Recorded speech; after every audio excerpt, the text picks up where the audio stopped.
When I opened the door to the restaurant my wife booked for our anniversary, the waiter said reservation only. When I told the waiter I have a reservation under the name Mr. Johnson, he laughed and said, "Sir, Mr. and Mrs. Johnson are inside already. There they are." My wife with another man eating and laughing, so I decided to pay their table a visit. The rain had started that morning, not the kind that announces itself with thunder and drama, but the quiet, persistent type that seeps into your bones and makes everything feel heavier than it should. I remember standing in our bedroom, adjusting my tie in the mirror, watching droplets race each other down the window behind my reflection. Sarah had been in the shower for 40 minutes. I could hear her humming something I didn't recognize, something that sounded almost like a lullaby. And I remember thinking how strange it was that after 12 years of marriage, I still discovered new songs in her repertoire. "You're going to love this place," she'd said 3 days earlier, her fingers dancing across her phone screen with the kind of focused intensity she usually reserved for work emails. "It's called Luminescence, very exclusive. I pulled some strings to get us in." I'd kissed her forehead, tasted her lavender shampoo, felt the warmth of her skin against my lips. "You didn't have to go through all that trouble for our anniversary."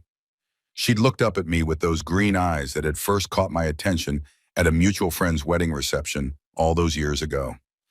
"Daniel, 12 years deserves more than Olive Garden." She wasn't wrong. 12 years. We'd built a life together, a modest 3-bedroom house in the suburbs, 2 cars that worked most of the time, a garden where Sarah grew tomatoes every summer, even though neither of us particularly liked tomatoes. We'd survived the miscarriage in year 3, the job loss in year 7, my father's death in year 9. We'd learned each other's silences, the geography of each other's moods, the precise timing of when to speak and when to simply exist in the same room without words. Or so I thought. The restaurant was in the old downtown district, tucked between a vintage bookstore and an art gallery that sold sculptures I could never quite understand. Luminescence. Even the name suggested something I couldn't quite afford, something that existed in a world slightly removed from mine. I'd Googled it the night before. The kind of place where appetizers cost what I usually spent on a week's worth of groceries, where the wine list read like a European travelogue. But it was our anniversary. 12 years. You don't put a price tag on that. I arrived at 7:15. Sarah had left work early, said she needed to prepare, which I'd assume meant she was getting her hair done or buying a new dress. She'd been doing that lately, taking more time with her appearance, trying new makeup techniques she learned from YouTube tutorials, buying clothes that seemed just a shade too young for a woman approaching 40. I'd teased her about it gently, called her my silver fox in training, and she'd laughed in that way she had, half genuine amusement, half something I couldn't quite identify. The rain had intensified by the time I parked 3 blocks away. Of course there was no parking near Luminescence. Places like that existed in a realm where people arrived in town cars or took ride shares, not in 9-year-old Hondas with a check engine light that had been on for 6 months. I jogged through the downpour, my suit jacket pulled over my head in a futile attempt to stay dry, my dress shoes splashing through puddles that reflected the streetlights in fractured, golden pieces. The restaurant's facade was understated in that way. Expensive things often are. A simple black awning, a brass door handle polished to a mirror shine, a small bronze plaque with the name etched in serif font. Through the rain-streaked windows, I could see the warm glow of candlelight, the silhouettes of well-dressed diners, the ballet of servers moving between tables with practiced grace. I pushed open the door, and a wave of warmth and sound washed over me, the gentle murmur of conversation, the clink of crystal, the subtle jazz playing just loud enough to fill silences without dominating them. The hostess stand was immediately to my right, manned by a young woman in a black dress that probably cost more than my monthly car payment. Behind her stood a young man in a crisp white shirt and black vest, his hair gelled into submission, his smile practiced and professional. "Good evening, sir," the young man said, his eyes doing a quick assessment of my rain-dampened suit. "Do you have a reservation?" "Yes," I said, shaking the water from my jacket. "Johnson, table for 2, 7:30. His smile flickered, just for a moment, just long enough for me to notice. "Johnson," he repeated, and something in his tone made my stomach tighten. Yes, Daniel Johnson, my wife Sarah made the reservation. He glanced at his hostess companion, then back at me. The smile was still there, but it had changed somehow, become a mask rather than an expression. Sir, he said, and I could hear him choosing his words carefully. This is a reservation-only establishment. I know, I said. I just told you. I have a reservation. Johnson, 7:30. He looked at me the way you might look at a child who's insisting that 2 plus 2 equals 5, with a mixture of pity and secondhand embarrassment. Sir, I'm afraid that's not possible. You see, Mr. and Mrs. Johnson are already here. The words didn't make sense at first. They were English words, arranged in a grammatically correct sentence. But their meaning seemed to exist in some other language I hadn't learned yet. I'm sorry, I said. What? Mr. and Mrs. Johnson, he repeated, and now there was something else in his expression. Discomfort, maybe, or the beginning of understanding that this wasn't going to be a simple case of mistaken identity. They arrived at 7 o'clock. They're seated already. My brain tried to process this information, to arrange it into some configuration that made sense. Sarah had made the reservation, under our name, Johnson. But she was here already? There must be some mistake, I heard myself say, though my voice sounded far away like it was coming from underwater. My wife, Sarah Johnson, she made this reservation for our anniversary. The waiter's eyes widened slightly. The hostess took a small step back. And then he did something that, in retrospect, was either an act of mercy or cruelty. I still haven't decided which. He turned slightly, raised his arm, and pointed toward the back of the restaurant, to a corner table illuminated by candlelight, where I could see two figures leaning toward each other in the universal posture of intimacy. There, he said, there they are. I looked, I saw, and something inside me, something I hadn't even known was fragile, quietly shattered. Sarah was wearing the emerald dress I'd bought her for her birthday 2 years ago, the one she'd said was too fancy to wear anywhere except special occasions. Her hair was down, cascading over her shoulders in the way I loved, the way she knew I loved. She was laughing at something, her head tilted back slightly, her hand reaching across the table to touch. Him. I didn't recognize him at first. Tall, dark hair graying at the temples, expensive-looking suit that fit him the way suits fit men who have them tailored. He was leaning forward, saying something that made Sarah laugh again, that made her eyes crinkle at the corners in the way that had first made me fall in love with her. They looked like a couple celebrating an anniversary. Their anniversary, our anniversary. Sir? The waiter's voice seemed to come from very far away. Sir, are you all right? Should I don't remember making the decision to move. I don't remember my feet carrying me across that restaurant floor, past tables of strangers who would later become witnesses to a moment I would relive 10,000 times. I don't remember the other diners looking up from their plates, the servers pausing mid-stride. The subtle shift in the restaurant's atmosphere as the background music seemed to fade and my footsteps became the only sound I could hear. All I remember is arriving at their table. Sarah saw me first. I watched the progression of emotions cross her face like weather patterns. Confusion, recognition, shock, and then something that looked almost like relief before settling into a kind of horrified understanding. The man followed her gaze, turned in his seat, and I got my first clear look at him. Marcus Webb, my boss, the regional director of sales, the man who'd promoted me 6 months ago, who'd shaken my hand and said, "You've earned this, Daniel. Your dedication doesn't go unnoticed." The candle on their table flickered. Someone dropped a fork at a nearby table, and the clatter seemed absurdly loud. "Daniel," Sarah said, and her voice was everything I'd feared and nothing I'd expected. Not panicked, not guilty, just tired. Like she'd been waiting for this moment and was almost relieved it had finally arrived. Marcus started to stand, his hand reaching for his napkin, his face arranging itself into an expression of what? Apology? Defiance? Business casual remorse? I looked at the table. At the wine, a bottle of Chateau Margaux 2010, the kind of wine I'd only ever read about in articles about what rich people drink. At the appetizers, oysters on ice, something with truffle oil. At the two plates that had been pushed slightly to the side, evidence of a meal already in progress. At Sarah's hand, still resting on the white tablecloth, bare of the wedding ring she'd worn for 12 years. I looked at her left hand again, made sure I wasn't seeing things. The ring was gone. "Daniel," she said again, and this time there was a pleading note in her voice, though I couldn't tell what she was pleading for. Forgiveness, understanding, or simply for me to not make a scene. Too late for that last one. "Our anniversary," I said, and my voice sounded remarkably calm, remarkably steady. "You booked this restaurant for our anniversary." Sarah's eyes filled with tears, but she didn't look away.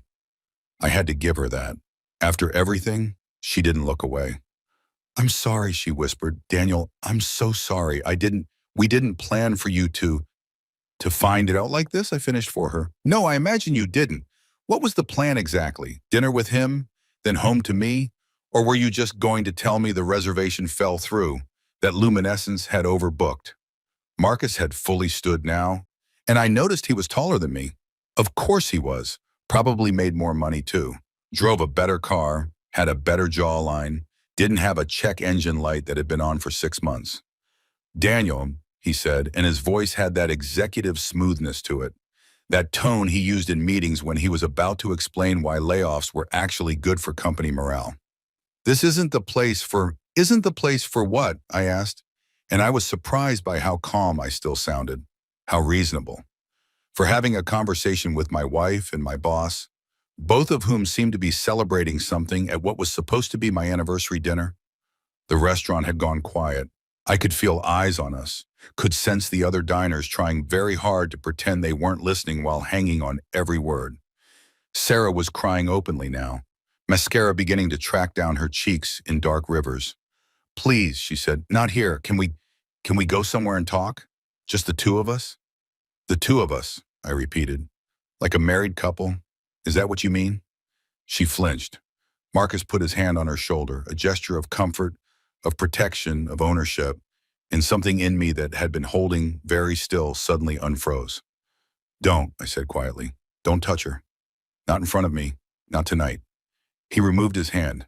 At least he had that much decency. I looked at Sarah, really looked at her. Tried to find the woman I'd married in this stranger wearing her face, her dress, her perfume. "How long?" I asked. She didn't pretend not to understand. 6 months. 6 months. Since my promotion. Since Marcus had called me into his office and told me I was being made senior account manager.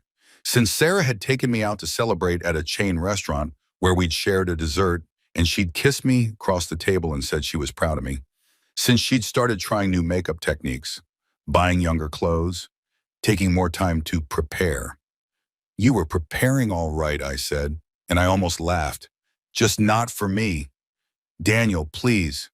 "The reservation," I said. "You made it under our name, Johnson. Why? Why not use his name? Why not use a fake name?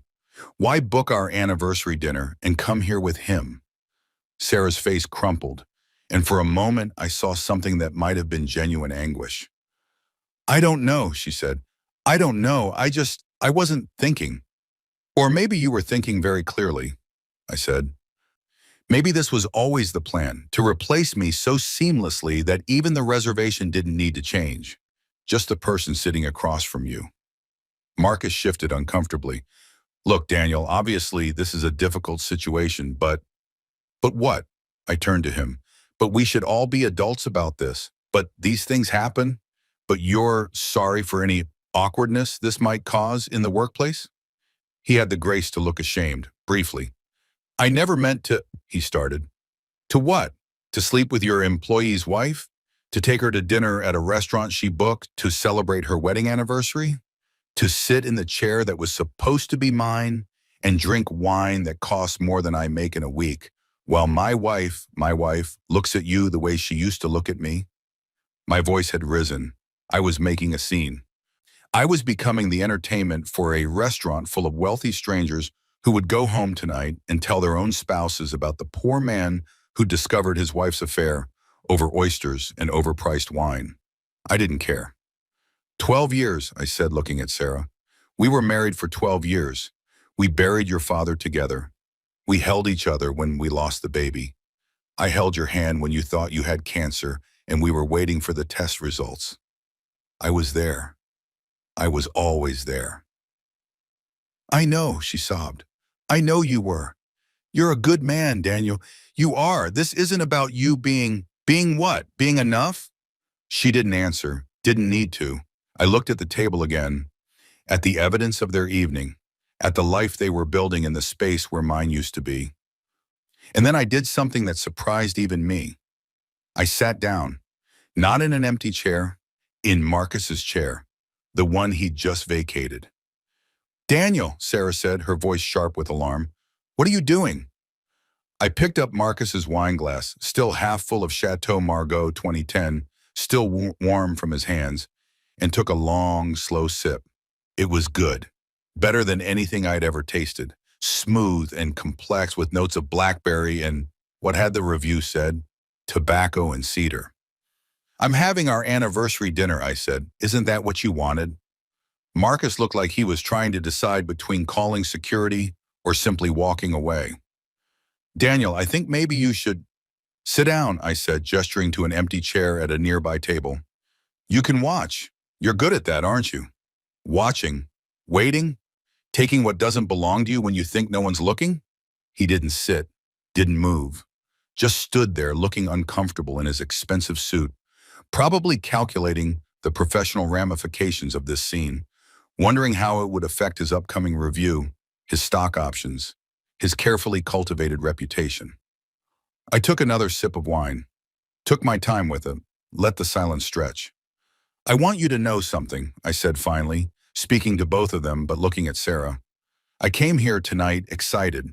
I wore the suit you said made me look distinguished. I stopped at that little flower shop on Maple Street, the one that's always overpriced, and bought you roses. They're in my car right now, getting soaked by the rain because I forgot them in my rush to get here on time. Red roses, a dozen of them.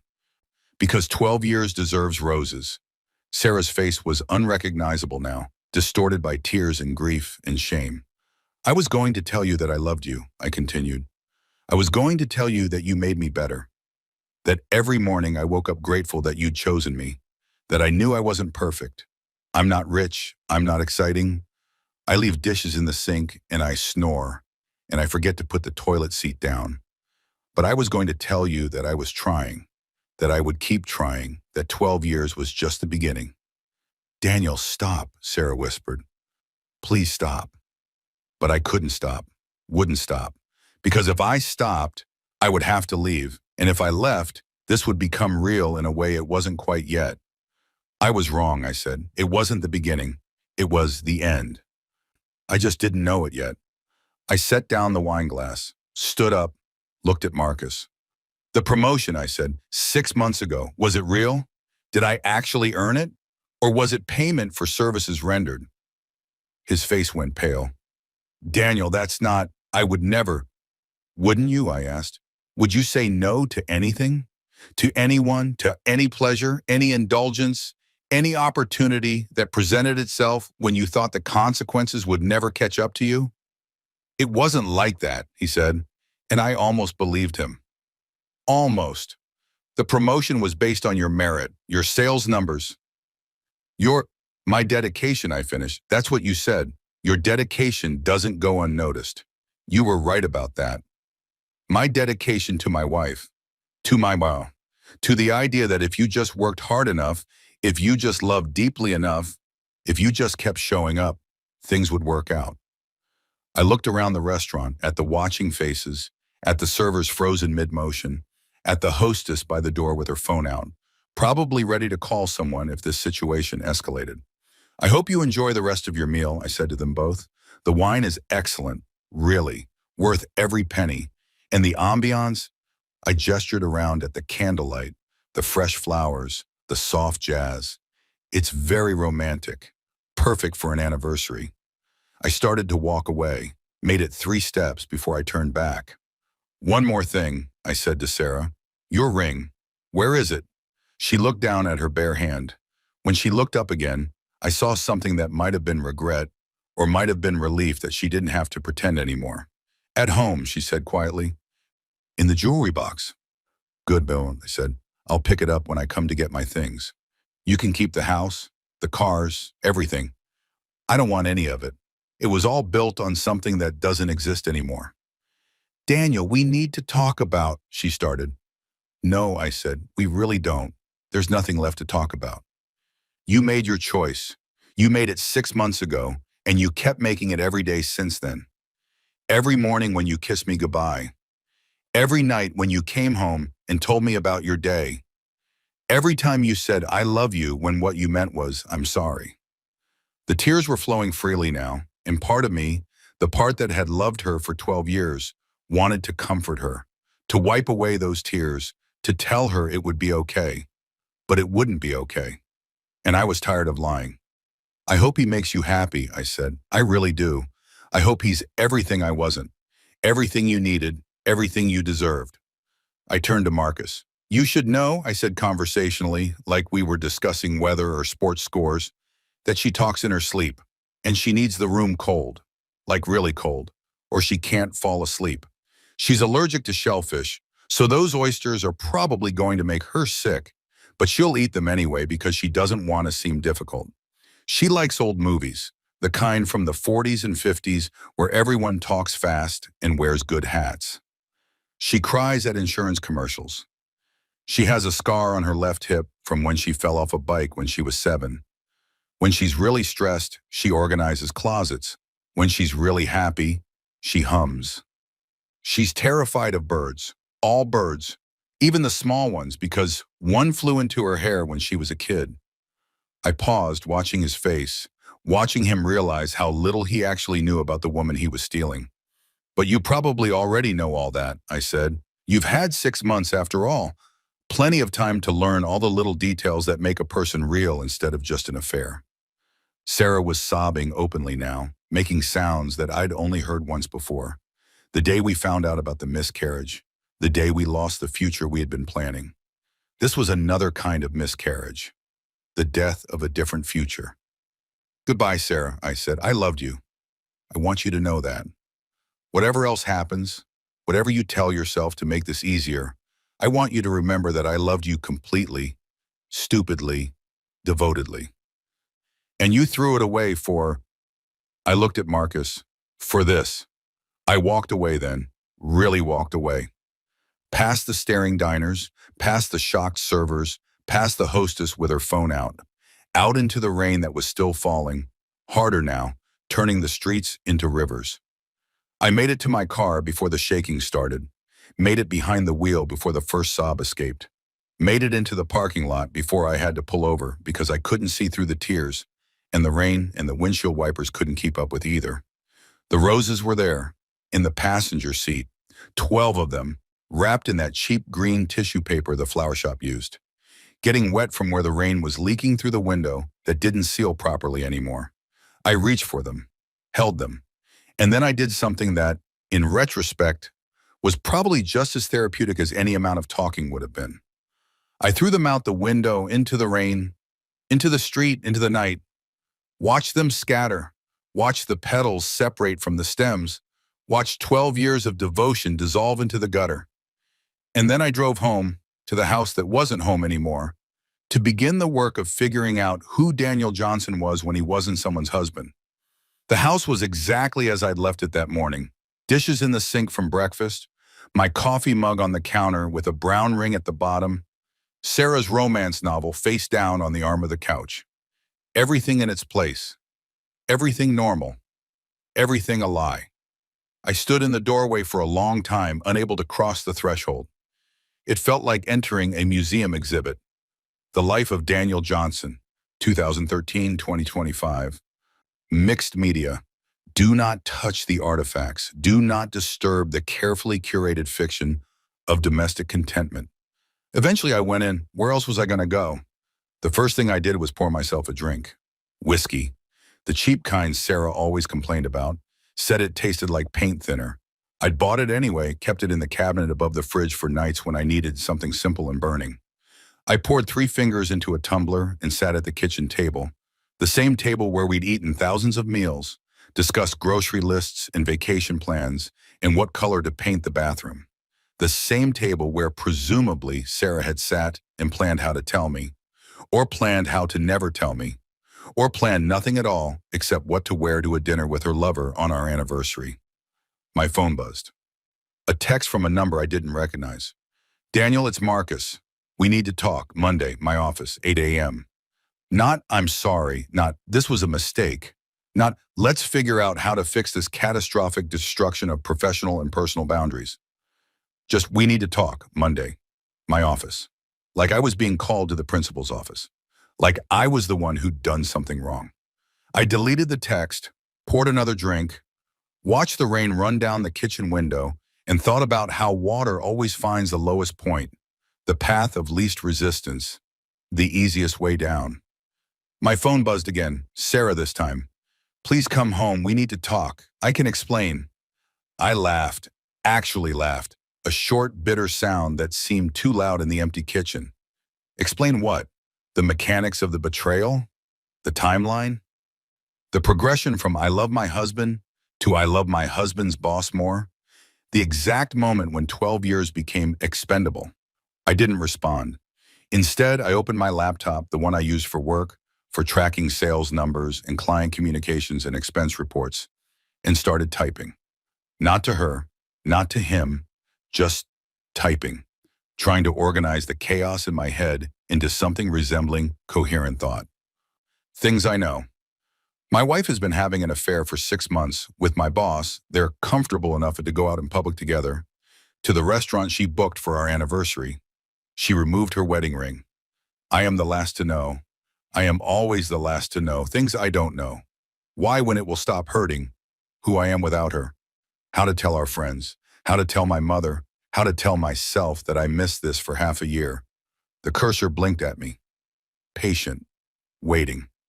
I added one more line. Things I need to know. Everything. Because that was the thing, wasn't it? I didn't just need to know why or how or when. I needed to know everything. Every detail. Every moment. Every lie that had constructed the foundation of the last 6 months. Not because I was masochistic.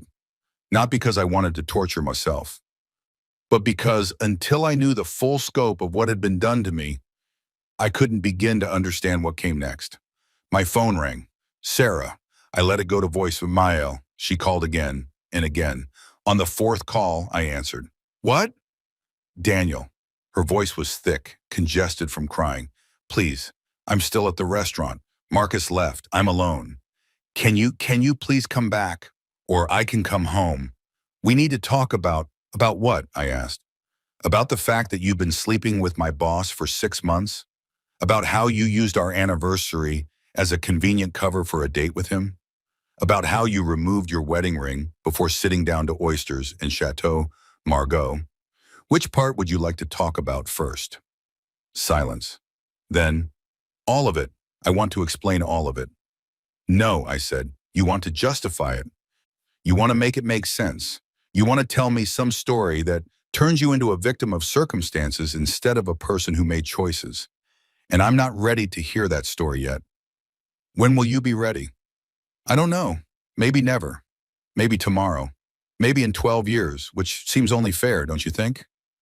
I love you, she said, and the words were so absurd, so disconnected from reality, that I almost laughed again. No, you don't, I said. You might have once.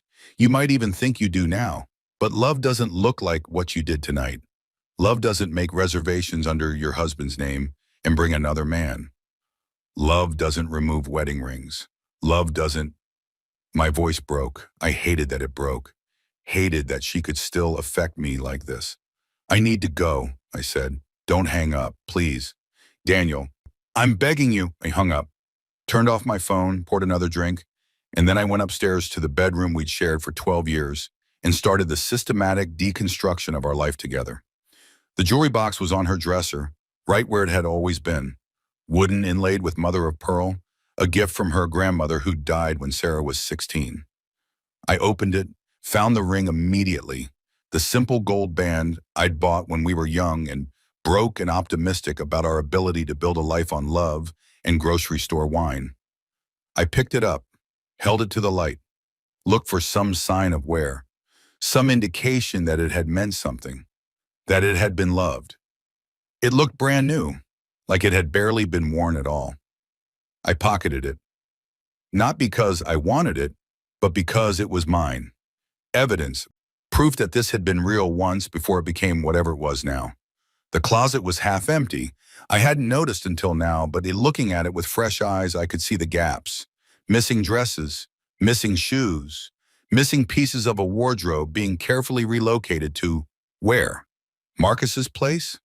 Some other apartment I didn't know about? A future she'd been building while I slept beside her? I pulled out my phone, turned it back on, ignored the 17 missed calls from Sarah. I called my brother instead. "Hey, little bro," Marcus answered. "What's up? You sound weird. Can I come stay with you for a while?"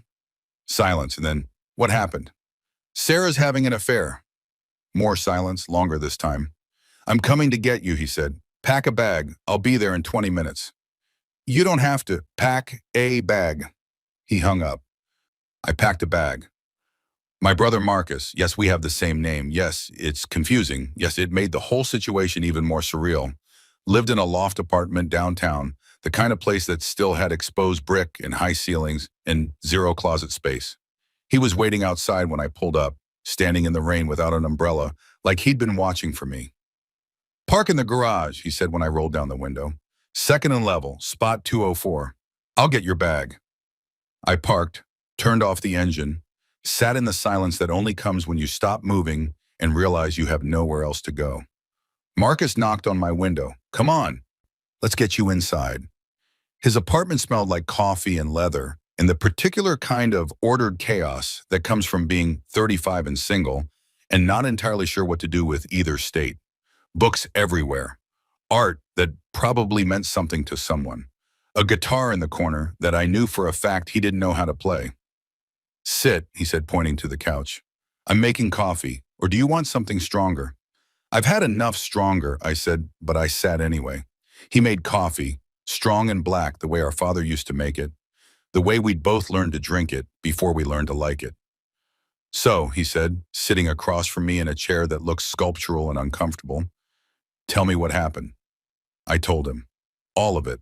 The restaurant, the waiter, the table, Sarah and Marcus, the other Marcus, the wine, the ring, the goodbye. He listened without interrupting. When I finished, he was quiet for a long time. "I never liked her," he said finally. "Yes, you did. You were at our wedding. You gave a toast. You said we were perfect for each other." I lied. I gave the toast you're supposed to give. I said the things you're supposed to say, but I never trusted her. She always seemed like she was acting, like she'd watched enough romantic comedies to know what a wife was supposed to be, but she didn't actually feel it. I wanted to argue, to defend her, to say he was wrong, but I couldn't, because maybe he was right. Maybe I'd been in love with a performance all along. Maybe we both had been, me playing the devoted husband, her playing the grateful wife, both of us following a script we'd learned from somewhere else. "What are you going to do?" he asked. "I don't know. Monday I'm supposed to meet with Marcus, the other Marcus, my boss, the man currently sleeping with my wife." "You don't have to go to that meeting." "Yes, I do. Because whatever else happens, I need my job. I need health insurance and a paycheck and some semblance of normalcy while everything else burns down around me." "He can't fire you, not for this. He can fire me for anything," I said, "or nothing. This is an at-will employment state. He can decide I'm not a good culture fit anymore. He can restructure the department. He can eliminate my position. There are 1,000 ways to make someone disappear from a company without ever mentioning the actual reason." Marcus, my brother Marcus, looked at me with something like pride. "When did you get cynical?"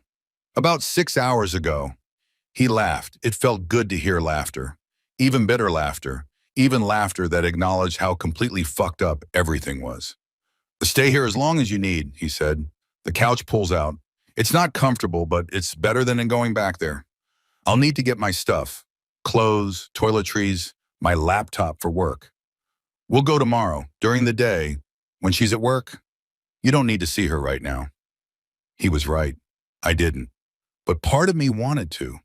Part of me wanted to look at her in the daylight, in our house, surrounded by the evidence of our life together, and ask her how she'd done it. How she'd looked me in the eye for 6 months while building a different life with someone else. How she'd kissed me goodbye every morning. How she'd said, "I love you" every night. How she'd planned our anniversary dinner and turned it into a date with him. "I need to know why," I said to my brother. "I need to understand." "No," he said firmly. "You don't. There is no why that will make this make sense. There is no explanation that will make it hurt less. She cheated. She got caught. That's the whole story. But listen to me." He leaned forward, his coffee forgotten. "You're going to want answers. You're going to want to understand the logic, the progression, the moment where it all went wrong. And you're going to ask her, and she's going to tell you some story about feeling neglected or unappreciated or whatever bullshit people say to justify their choices. And you're going to internalize it. You're going to make it about what you did wrong, what you failed to provide, how you failed to be enough. Maybe I did. Stop right there. You were a good husband. You showed up. You were faithful. You loved her. If that wasn't enough, that's her failure, not yours. Don't let her rewrite history to make this your fault." I wanted to believe him, wanted to accept that simple narrative where I was the wrong party and she was simply wrong. But it wasn't that easy. It never is. "I keep thinking about the last 6 months," and I said, trying to remember moments that should have been clues, signs I missed, warnings I ignored. Don't do that to yourself. I can't help it.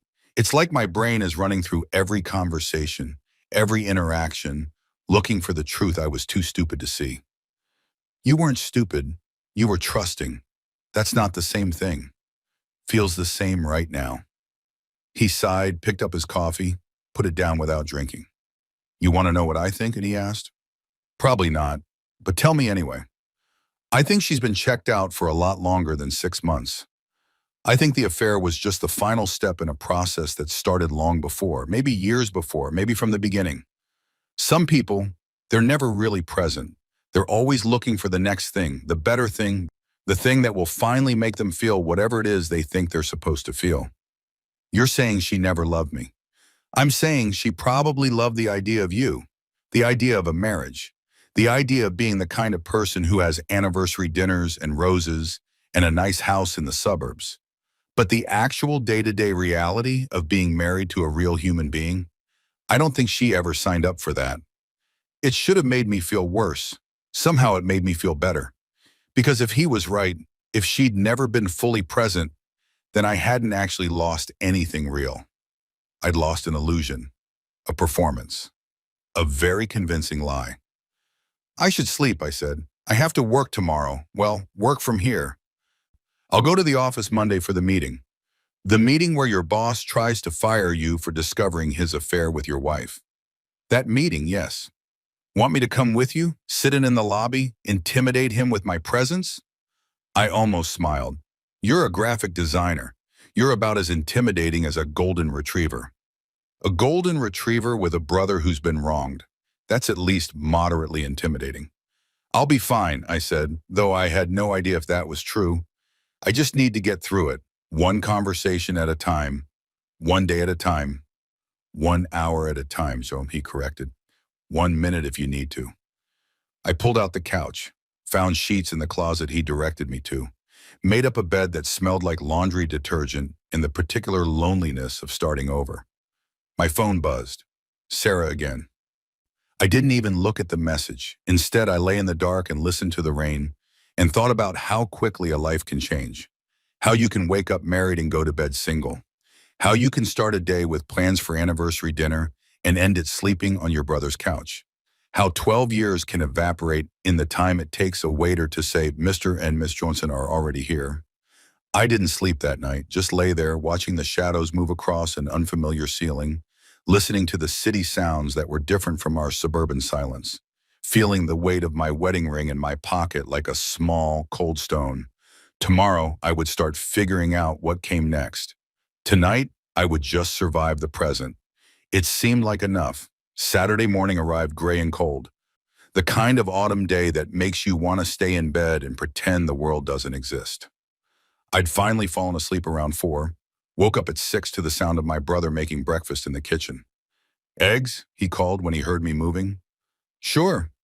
I shuffled into the kitchen, still wearing yesterday's clothes, feeling like I'd been put through a washing machine and hung out to dry some. My brother looked annoyingly fresh, showered, shaved, wearing clean clothes that actually matched. You look terrible, he said cheerfully, sliding a plate across the counter. Thanks, that's helpful. I'm a giver. He poured coffee. So, what's the plan? Go to the house, get my stuff, avoid Sarah if possible, figure out what the hell I'm doing with my life. Solid plan, very detailed. I especially like the figure out what the hell I'm doing part. That's really specific. I ate the eggs. They were good. Better than anything I'd made for myself in years. When had I stopped cooking? When had I become the kind of person who ate cereal for dinner and called it a meal? She's probably at home, my brother said, reading my thoughts. Waiting for you. You should call first. Tell her when you are coming. Give her the option to leave. I don't want to talk to her. You don't have to talk. Just text. Coming for my things at noon. Please be elsewhere. Short, clear, final. He was right. I sent the text. Sarah responded immediately. I'll be gone. But Daniel, please, we need to talk eventually.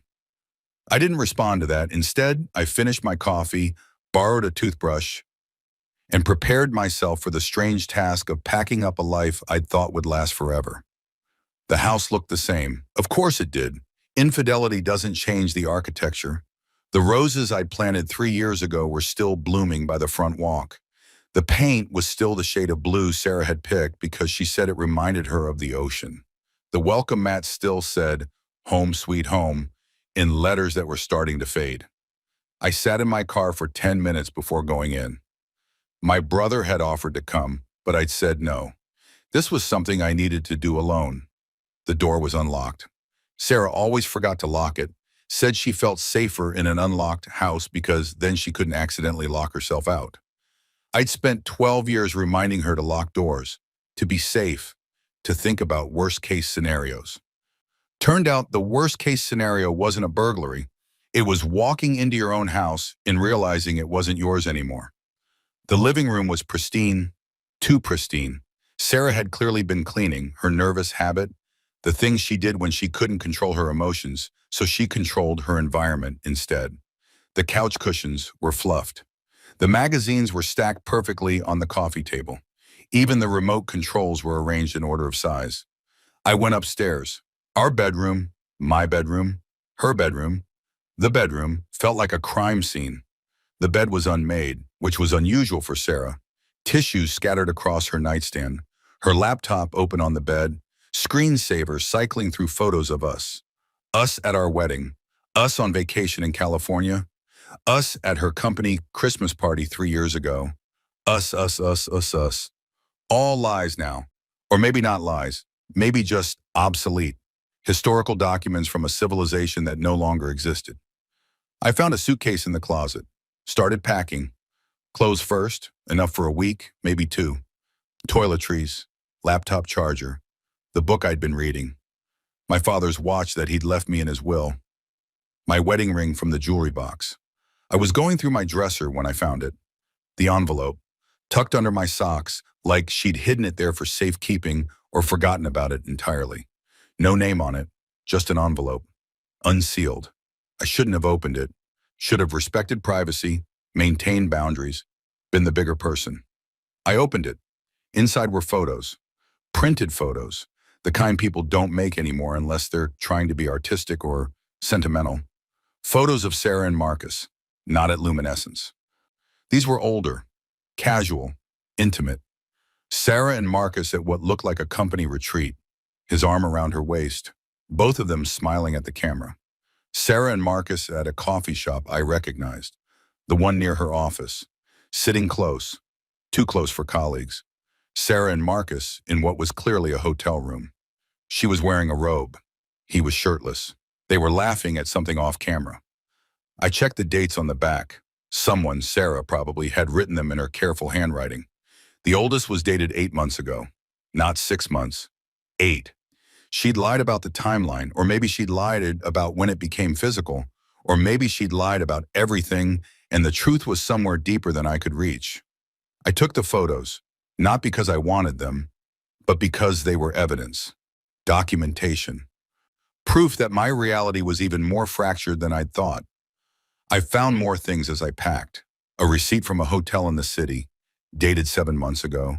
A credit card bill she'd hidden in her sweater drawer, showing charges to restaurants I'd never been to, stores I'd never shopped at, expenses for a life I'd never been part of. She'd been careful, but not careful enough.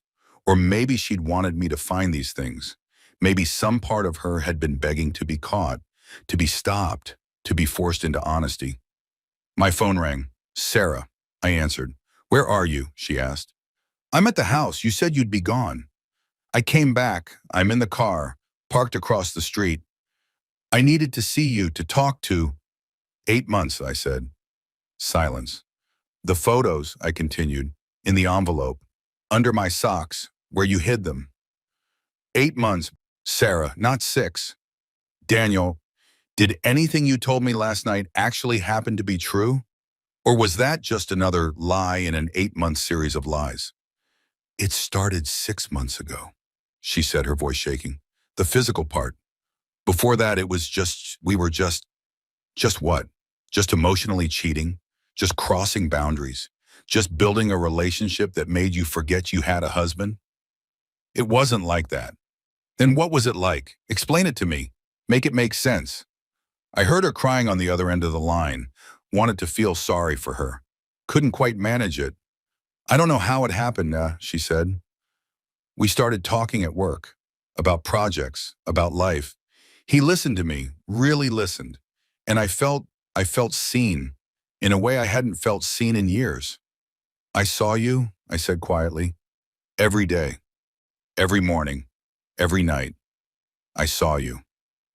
You saw the version of me that you wanted to see. The wife, the partner, the person who fit into your life exactly right. But you didn't see the parts of me that were struggling, that were lonely, that were looking for an excuse to cheat on me. That's not fair. Fair? I laughed. You want to talk about fair? You booked our anniversary dinner and brought him. You removed your wedding ring. You hid photos of you and him in our bedroom. Where I sleep. Where I've slept for 12 years, and you want to talk about fair? I know I hurt you. I know I did this wrong. But Daniel, you have to understand. I don't have to understand anything, I said. I don't have to make this easier for you. I don't have to give you absolution or tell you it's okay or pretend that my failure to read your mind justifies your choice to destroy our marriage. Please, can I come in? Can we talk face to face? No, Daniel. I'm taking my things. I'm leaving. You can have the house, the cars, everything. File for divorce. Make it quick. Make it clean. And then we can both move on with our lives. I don't want to move on. I want to fix this. You can't fix this, Sarah. You broke something that can't be repaired. You didn't just cheat. You didn't just have an affair. You rewrote our entire history. Every moment of the last 8 months, every I love you, every kiss goodbye, every time you crawled into bed next to me, all of it was a lie. And I can't unknow that. I can't unfeel this. I can't go back to being the person who trusted you.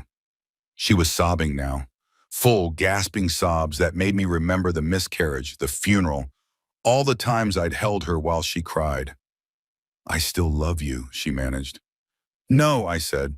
You love the safety I represent. The security, the backup plan in case things with Marcus don't work out. But you don't love me. Love doesn't do what you did. I hung up, finished packing, took one last look around the room that had been ours and was now just a collection of furniture and memories that no longer meant what I thought they meant. On my way out, I stopped at the front door, looked at the photos on the wall, our wedding, our vacations, our life. 12 years condensed into a gallery wall. I didn't take any of them, didn't want them. Let Sarah keep the evidence of what we'd been. I was more interested in figuring out what came next. Monday morning arrived with the inevitability of a train wreck you can see coming but can't quite stop. I dressed carefully. My best suit, the one I saved for important presentations and annual reviews. Knotted my tie 3 times before getting it right. Looked at myself in the bathroom mirror of my brother's loft and tried to see someone who was in control, someone who had a plan, someone who wasn't walking into his boss's office to discuss the fact that said boss was sleeping with his wife. I looked like a man who hadn't slept in 3 days. Close enough. Marcus, my brother Marcus, was already up, making coffee with the kind of precision he brought to everything. He looked at me, assessed, and said, "You're going to be fine. You don't know that. I know you. You're going to walk in there, you're going to be professional, and you're going to make it very clear that while he may have destroyed your personal life, he doesn't get to destroy your professional life too. And if he fires me anyway, then he fires you, and you take your severance and your dignity, and you find something better. But he won't, because he's not stupid. He knows firing you now would be a lawsuit waiting to happen." I wanted to believe him, wanted to feel as confident as he sounded. Mostly I just felt tired. The office was in a glass tower downtown, all reflective surfaces and expensive minimalism. I'd worked there for 8 years, been promoted twice, built relationships with clients that brought in steady revenue. I was good at my job. That had to count for something. The elevator ride to the 14th floor felt like ascending to my own execution. The receptionist, Kim, who always had a smile and asked about Sarah, took one look at my face and went professionally neutral. "He's expecting you," she said quietly. "Conference room B." Not his office. The conference room. More formal, more official, more witnesses, probably. I walked down the hallway I'd walked 1,000 times, past cubicles where colleagues were already settling into their Monday routines, past the break room where someone had burned popcorn again, past the window that overlooked the city and made me think of people in all those other buildings having normal Mondays where their wives hadn't slept with their bosses. Marcus Webb was already in the conference room. So was Linda Huang from HR. So was James Pritchard, the company's legal counsel, a welcoming committee. "Daniel," Marcus said, standing, "thank you for coming." Like I'd had a choice. "Let's make this quick," I said, taking a seat across from them. "I have client calls at 9. Linda glanced at Marcus. Marcus glanced at James. Some wordless communication passed between them. "Daniel," Linda began in that careful HR voice that always precedes bad news, "we need to discuss the incident that occurred Friday night." "Incident," I repeated. "Is that what we're calling it?" I would have gone with the night I discovered my wife and my boss having dinner at the restaurant she'd booked for our anniversary. But incident works too. More professional. James shifted uncomfortably. Marcus looked at his hands. "We understand this is a difficult situation," Linda continued, "for everyone involved. Which is why we think it's best if you fire me," I finished. "That's where this is going, right? You're going to tell me that my emotional outburst at the restaurant created an uncomfortable work environment and that my continued employment would be awkward for everyone. That it's best if we part ways so we can all move forward. Did I miss anything?" "No one said anything about termination," James said carefully. "Then what are we doing here?" Marcus finally looked at me, really looked at me. He had the decency to look ashamed at least. "Daniel," he said, "what happened Friday night was, I can't begin to tell you how sorry I am. The way you found out, the timing, the fact that you've been sleeping with my wife for 8 months." Linda winced. James made a note on his legal pad. "It was wrong," Marcus said. "Completely, utterly wrong. I violated your trust. I violated professional boundaries. I take full responsibility." "Do you?" I leaned forward, because from where I'm sitting, it looks like you're about to make me take responsibility for your guilt by pushing me out of a job I'm good at because my continued presence makes you uncomfortable. "That's not," Marcus started. "Then what is this meeting about? Because I haven't done anything wrong. I showed up to work this morning. I'm prepared to keep showing up. Unless you're telling me that discovering my boss is having an affair with my wife is a fireable offense, I don't see why we're here." Linda cleared her throat. "The company has a fraternization policy. which I didn't violate. Marcus did. So why am I sitting in this room being interrogated by HR and legal while he gets to keep his job, his salary, and my wife? Silence. That's what I thought, I said. So here's what's going to happen. I'm going back to my desk. I'm going to do my job, which I'm very good at, as my sales numbers demonstrate. I'm going to continue bringing in revenue for this company. And you, I looked at Marcus, are going to stay out of my way. No more one-on-ones, no more performance reviews, no more friendly chats about my dedication.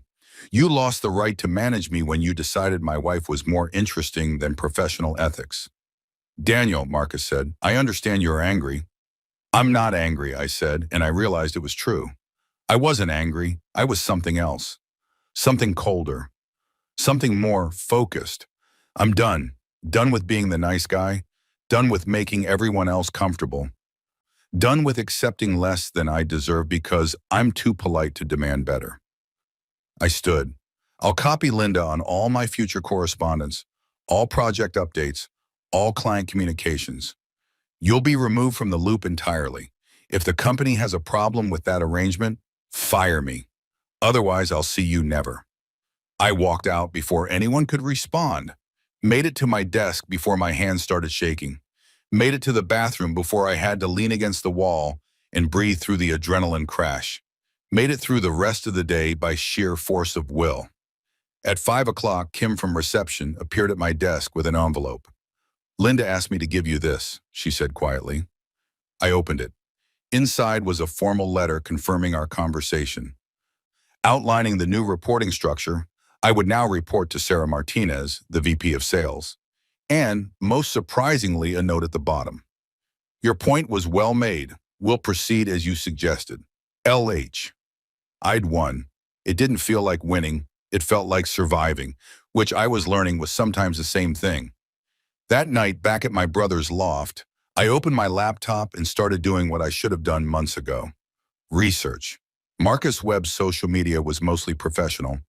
LinkedIn updates about sales strategies, occasional retweets of industry news. But his Facebook, which I accessed through a fake account my brother helped me set up, told a different story. Photos, lots of photos, some public, some visible only to friends. Marcus and Sarah at a concert 6 months ago. Marcus and Sarah at a beach 7 months ago. Marcus and Sarah at what looked like a company function 8 months ago, standing close, his hand on the small of her back. Comments from the people I didn't know. You two are so cute together. Finally made it official? When's the wedding? Wedding, I scrolled further. Found Marcus's relationship status. Changed from single to in a relationship 7 months ago. Found Sarah's Facebook, which she'd apparently abandoned after our wedding. Her last post was from 2014, announcing our engagement. But her Instagram, which I'd never thought to check because she'd told me she didn't use it anymore, was active. Very active. Private account. But my fake account had been accepted as a follower. Probably an automatic approval. Photos of coffee, photos of sunsets, photos of her desk at work. Photos that looked like they'd been taken by someone else. Photos of her hand wearing different rings. Not her wedding ring. Never her wedding ring. And in the background of several photos, reflected in windows or visible in the distance, Marcus. I made screenshots, saved everything, created a folder on my desktop labeled evidence. Not because I wanted revenge, not because I wanted to hurt her, but because I needed to know, needed to document, needed to have proof that I wasn't crazy, wasn't imagining things, wasn't the villain in a story where I was clearly the victim. My brother came home around 8, took one look at my laptop screen and said, "Should I be worried? I'm not planning anything illegal." That's not the reassurance you think it is. I showed him what I'd found. The photos, the posts, the timeline that stretched back further than 8 months, back almost a year if you read between the lines. Jesus, he muttered. She really committed to this. She's still posting, I said, pulling up her most recent update. From that morning, a photo of her coffee with a caption, "Mondays are hard, but at least the coffee is good." 37 likes, including one from Marcus Webb. "What are you going to do with all this?" my brother asked. I don't know yet, but I'm not deleting it. He sat next to me, looked at the screen, looked at me. You know what the worst part of this is? He asked. Which part? The affair? The lying? The fact that she turned our anniversary into a date with him? No, the worst part is that she gets to move on. She gets to be in her new relationship, post photos, get likes, build a life with him. And you're sitting here in my apartment, collecting evidence of your own heartbreak like you're trying to solve a crime that everyone already knows happened. He was right. I closed the laptop. I need to do something, I said. Something other than collecting screenshots and feeling sorry for myself. Like what? I don't know. Something that makes me feel less like a victim and more like a person who has agency in his own life. My brother thought about this. You could start by actually filing for divorce instead of just threatening to. I don't have a lawyer. I have a friend. She's good. She's tough. She doesn't let people get screwed in divorce proceedings. I can't afford. First consultation is free, and you have grounds for a pretty straightforward case. No kids, no complicated assets. Just one person who cheated and one person who didn't. He was right, again. I called his friend, made an appointment for Wednesday, and then I did something that surprised both of us. I started writing. Not for any purpose, not for publication or therapy or evidence collection. Just writing. About the rain, about the restaurant, about the waiter's face when he said Mr. and Mrs. Johnson are already here. About 12 years condensed into a moment. About the way love dies sometimes. Not with a bang, but with a reservation made under the wrong person's name. I wrote until my hands cramped, until my brother fell asleep on the couch, until the city outside the windows went quiet and the only sound was the clicking of my keyboard and the quiet hum of my own thoughts finally finding words. I wrote the truth. Not the truth as Sarah would tell it, not the truth as Marcus would explain it, not the truth that would make everyone comfortable, but my truth. The truth of a man who'd loved completely and been betrayed casually. The truth of 12 years erased by 6 months of lies. The truth of showing up to an anniversary dinner and finding someone else in your chair. When I finally stopped, it was 3 a.m. and I had 15 pages of single-spaced text that looked like evidence of either a breakdown or a breakthrough. I saved it, titled it The Anniversary That Wasn't Mine, and then I slept. For the first time in 4 days, I slept without dreaming about restaurants or wedding rings or roses scattered in the rain. I slept like someone who had finally stopped trying to make sense of the senseless and started accepting that some things are just broken beyond repair. It felt like progress. It felt like hell. It felt like both. Wednesday's meeting with the lawyer was in a glass office with a view of the bay and furniture that suggested her rates were well beyond what I could reasonably afford. Jennifer Chen was in her 40s, sharp-eyed and sharper suited, with the kind of presence that made you sit up straight without being told. Your brother tells me you're getting divorced, she said, skipping pleasantries. Walk me through it. I did. The whole story, the restaurant, the affair, the timeline, the photos I'd found, the social media trail, everything. She listened without interrupting, making occasional notes on a yellow legal pad. When I finished, she was quiet for a moment. Okay, she said finally. Here's what we're working with. California is a no-fault divorce state, which means the affair itself doesn't technically matter for the legal proceedings. You'll get a 50-50 split of assets regardless of who did what. However, she held up a finger, we can use this information strategically. Strategically how? You said she wants to reconcile, that she's been calling, texting, asking to talk. Constantly. I've been ignoring her. Don't, not completely. String her along. Let her think there's a possibility of reconciliation. Meanwhile, we gather all the evidence we can, financial records, communications, timeline documentation, everything. Why?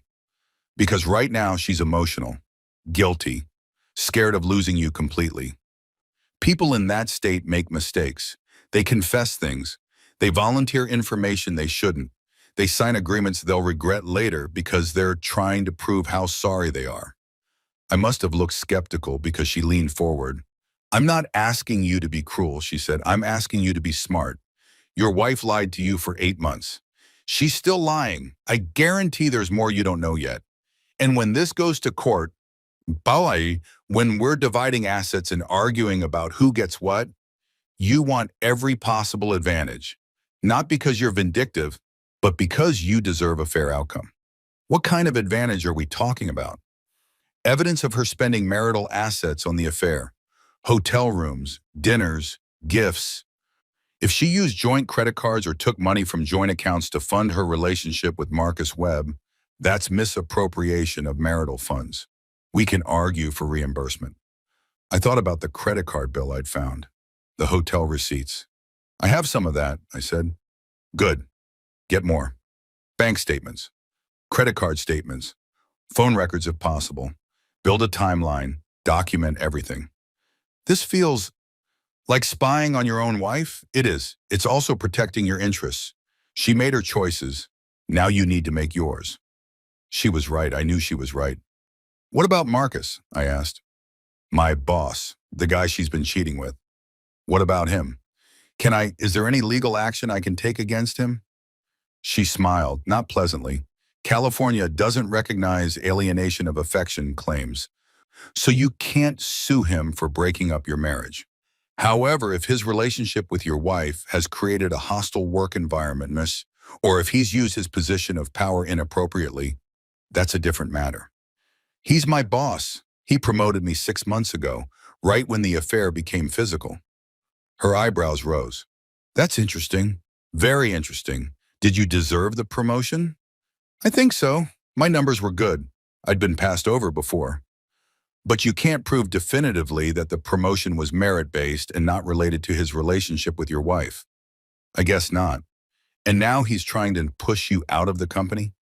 Not directly, but there was a meeting with HR and legal. They were clearly trying to figure out how to make me leave. She made more notes. That could be constructive dismissal. If they create a work environment so intolerable that you're forced to quit, you may have grounds for a lawsuit, especially if you can demonstrate that the hostile environment is directly related to Marcus Webb's personal conduct.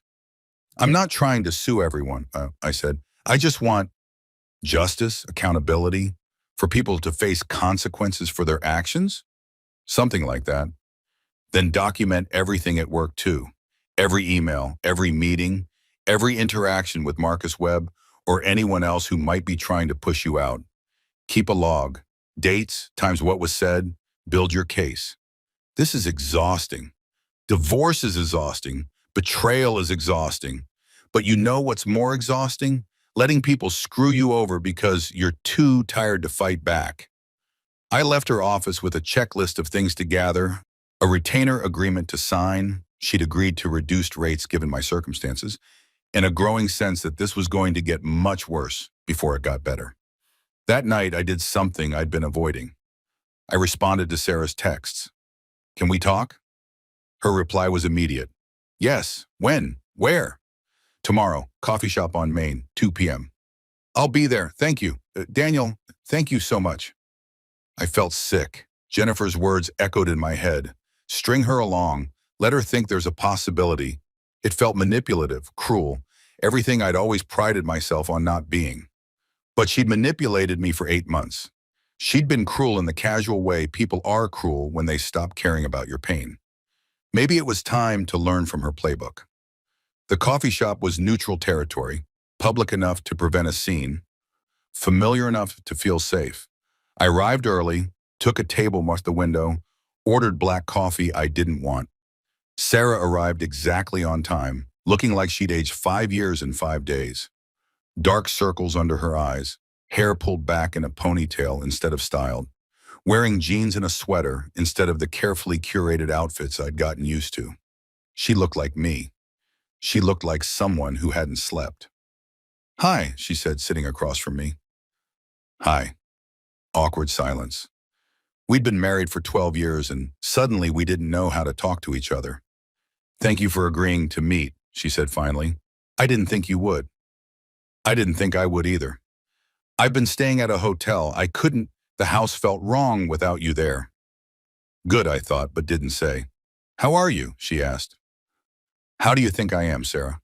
She flinched. That's fair. I'm sorry. I don't know how to do this. I don't know what to say. The truth would be a good start. She nodded, took a breath. What do you want to know? Everything. When it started, why it started, how you justified it to yourself, how you looked at me every day and lied without apparently feeling anything. I felt everything, she said, tears already starting. I felt terrible, guilty, ashamed. Every time I saw you, every time you were kind to me, every time I what? Every time I loved you, every time I trusted you, every time I made plans for our future while you were building a different future with someone else. It wasn't like that. It didn't start as we didn't plan for it to become what it became. Then how did it start? She wiped her eyes. He was my mentor at work. I was on a project team he was leading. We started having coffee meetings to discuss strategy, then lunch meetings, then drinks after work. It was just talking at first about work, about life, about your disappointing marriage to your disappointing husband. No, God, no, you were never disappointing. You were, you were wonderful. You are wonderful. That's not, then what was it, Sarah? Because I'm trying to understand how wonderful translated into you fucking my boss for 8 months. She actually recoiled, like I'd slapped her. I'm sorry, she whispered. I'm so sorry. I know sorry doesn't fix anything, but I need you to know that I never meant to hurt you. I never wanted this to happen. But it did happen, and you let it keep happening for 8 months.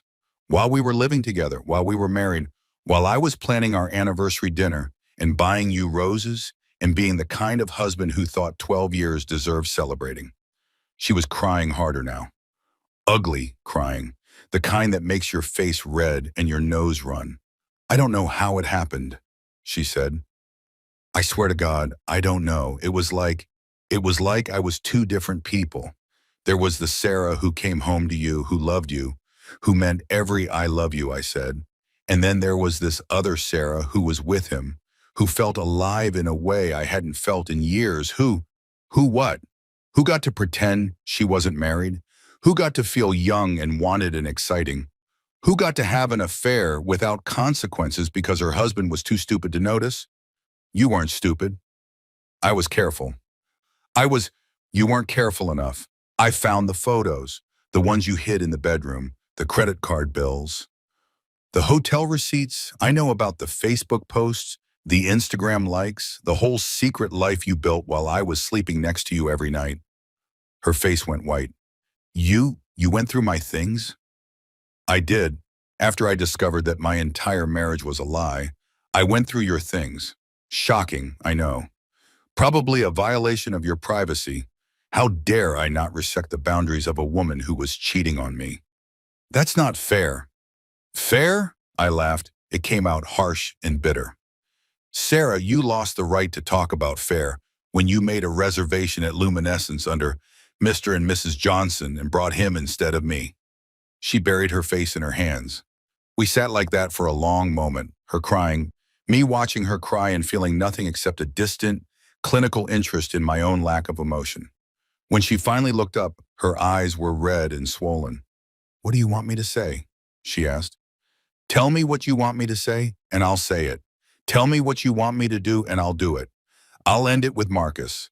I'll quit my job. I'll do anything. Just please don't give up on us. This was the moment Jennifer had told me to watch for. The moment when she was vulnerable, desperate, willing to say anything. I want you to tell me about the money, I said.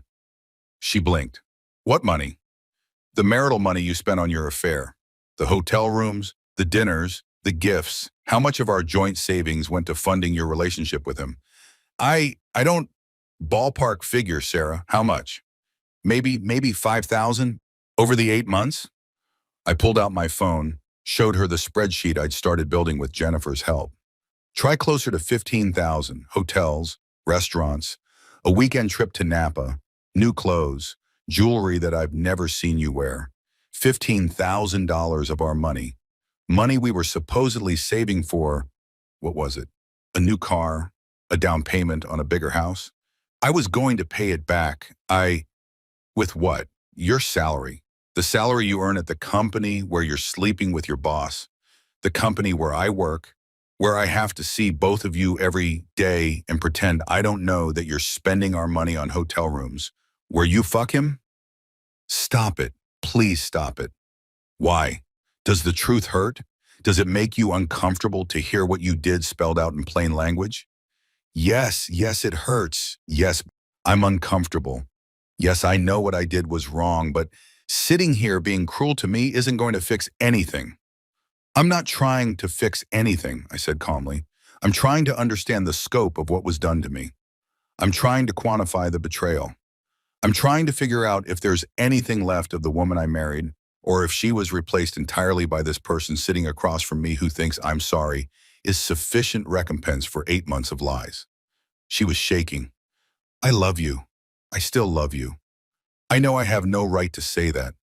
I know I destroyed your trust, but it's true. I love you and I want to fix this and I will do anything.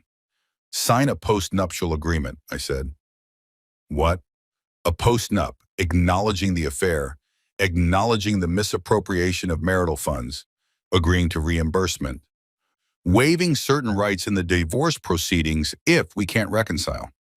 Divorce, you said we were going to talk about whether reconciliation is possible. It's not. But I'm willing to let you think it might be if you're willing to sign documents that protect me from any further damage you might do to my life. Understanding dawned slowly across her face. This was a trap. You never intended to actually talk about fixing our marriage? No. Our marriage is over.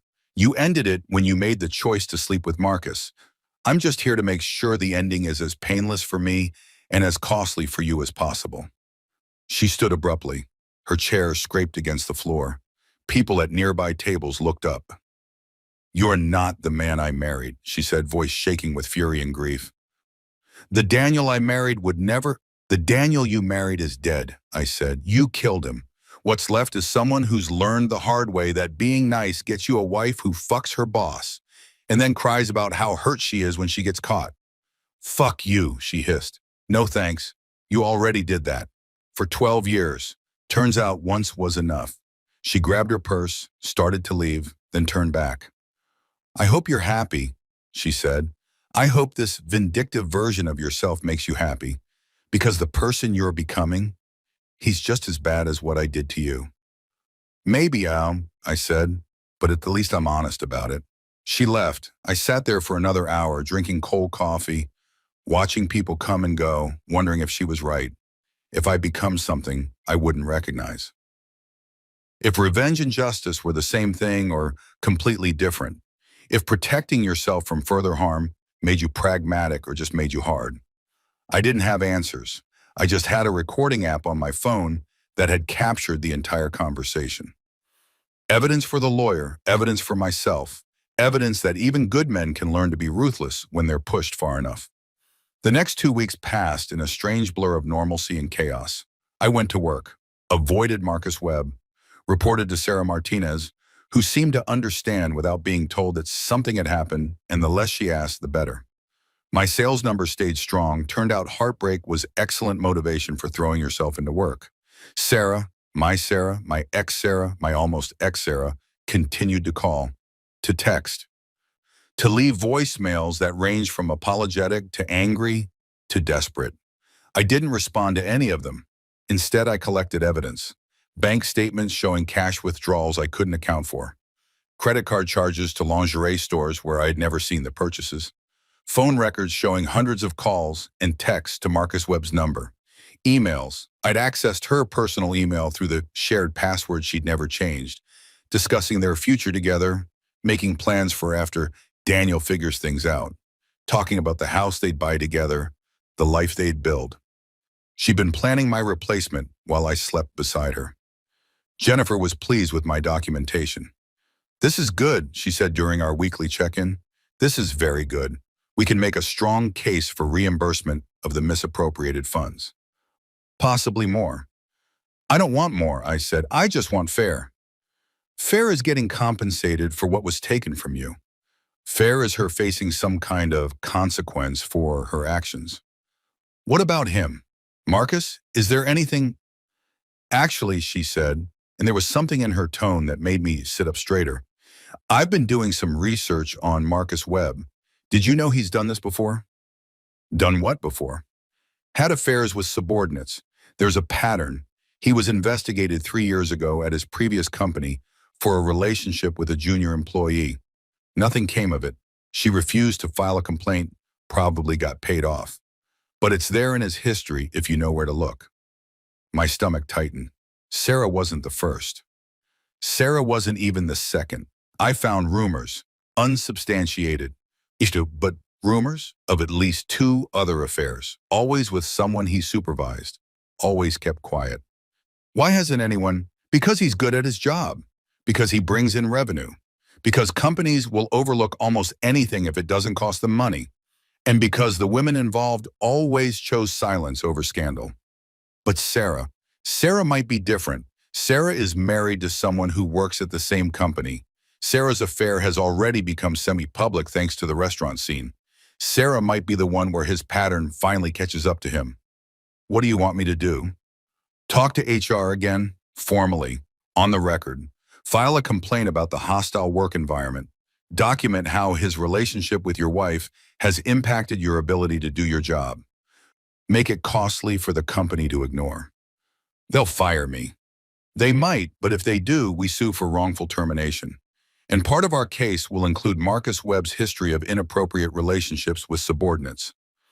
It becomes a pattern of behavior the company enabled. We could settle for enough that you wouldn't need to work for a year, maybe 2. It was tempting. God, it was tempting. I'll think about it, I said. I thought about it for 3 days. Then I made an appointment with Linda Huang from HR. Thank you for seeing me, I said, sitting across from Linda in the same conference room where they'd tried to push me out 2 weeks earlier. Of course, Daniel, what can I help you with? I laid out my documentation, printed emails between Sarah and Marcus discussing their relationship, phone records, timeline, the research Jennifer had done into Marcus's history. Linda's expression went from professional politeness to deep concern. She paused. This is serious. It's a pattern, I said. I'm not the only employee whose life Marcus Webb has damaged. I'm just the first one willing to go on record about it. I'll need to take this to legal and to the executive team. This is grounds for firing him, I asked, for actually holding someone accountable instead of sweeping it under the rug because he's good at sales? She didn't answer, didn't need to. I'm not trying to destroy the company, I said. I'm trying to make sure what happened to me doesn't happen to someone else. That some other person doesn't come to work one day and discover that their boss has been sleeping with their wife for 8 months while everyone looked the other way because revenue numbers were good. I understand, she said quietly. And for what it's worth, I'm sorry. I'm sorry this happened to you. I'm sorry our initial response was inadequate. I'm sorry you had to be the one to bring this to light. What happens now? I escalate this. There'll be an investigation. Marcus will be placed on administrative leave pending the outcome. If the investigation confirms what you've documented, and it looks like it will, there will be consequences. Will I still have a job? You'll have a job. You've done nothing wrong. You've actually done everything right. You documented, you reported through proper channels. You gave us the opportunity to address this internally before it became a legal matter.